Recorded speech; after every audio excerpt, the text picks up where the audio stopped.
দেখো আজকে আমি রান্না করছি, এই যে রান্না হচ্ছে, এই মাছগুলো দিয়ে ঝাল করব। এটা হচ্ছে জ্যান্ত মাছ, মানে জ্যান্ত ল্যাটা।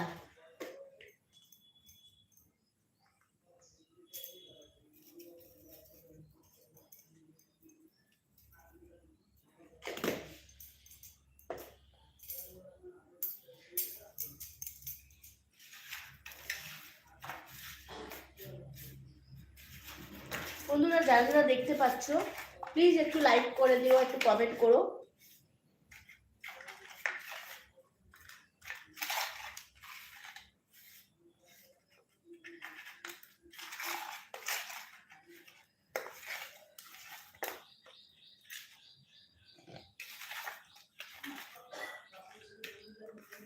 দেখো নুন হলুদ করে ভালো করে মাখিয়ে নিলাম, ঠিক আছে।